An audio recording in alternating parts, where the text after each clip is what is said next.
The new space race is raining more garbage from the sky. Can you get hit by new and obsolete space debris? Well, it has been happening at an increasingly alarming rate. You can protect yourself. Let's jump to this story for insight and clarification. The new space race is raining more garbage from the sky. We're not doing enough to stop it. You probably won't get hit by a chunk of falling satellite, but odds are rising that someone will. In the early morning hours of February 19, 2025, a bright object streaked through the skies above Western Europe.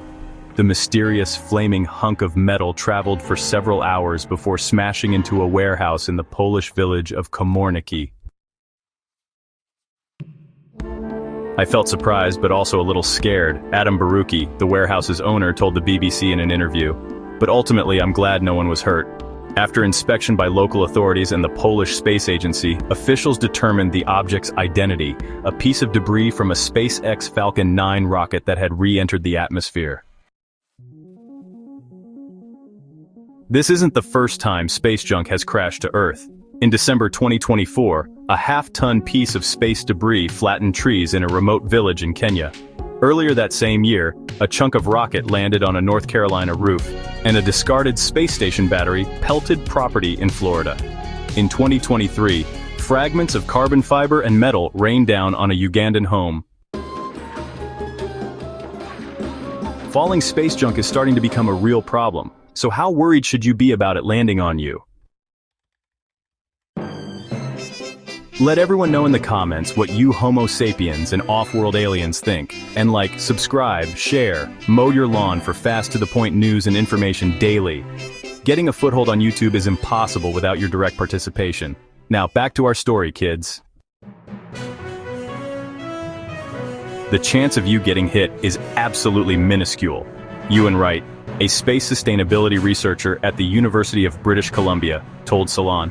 But across the whole world, the chances of somebody getting hit is rising to a level where we actually have some concerns about it. Individually, a person's estimated chance of being struck by space debris is something like 1 in a trillion. But the odds of debris striking someone on Earth is closer to 1 in 10,000, as Wright and his colleagues calculated in a 2022 paper published in Nature Astronomy. In fact, in 2002, a young boy in China became the first person to ever be reportedly injured by a piece of a falling rocket. He survived with only minor injuries. The chances of somebody getting hit is rising to a level where we actually have some concerns about it. Of course, a direct bodily hit isn't the only hazard of falling space junk. There is a chance that debris could re-enter commercial or federal airspace and pose a danger to aircraft, for example. Experts estimate that the world's busiest airports have about a 26% chance each year of being affected by uncontrolled re-entries. Some countries have already had to deal with this. In 2022, Spain and France closed parts of their airspace to avoid a falling Chinese Long March 5B rocket. And such risks, however small, are growing. The problem we're facing is that the number of launches is continuing to increase, says Aaron Boley, an astronomer at the University of British Columbia. That pace shows no sign of slowing down. 2025 is expected to see a record-breaking number of launches, as a new international space race heats up, and companies like Starlink, a subsidiary of SpaceX, rush to put internet satellite mega-constellations in place. Another issue is that climate change is messing with LEO, according to research published last month in Nature Sustainability. As carbon dioxide and other greenhouse gases build up in the dense lower atmosphere, they absorb heat and keep it trapped there. But in the thin upper atmosphere, carbon dioxide can't hang on to its extra heat. This means the upper atmosphere ends up contracting like a balloon being placed in liquid helium. Matthew Brown, a systems engineer at the University of Birmingham in the UK, explained to Salon. As a result, objects in this region are now experiencing less drag than they did decades ago, which means they are staying up longer and fewer are completely burning up on re-entry. More objects in orbit means more debris with the potential to come down unexpectedly. A crowded upper atmosphere could also trigger a phenomenon called Kessler Syndrome.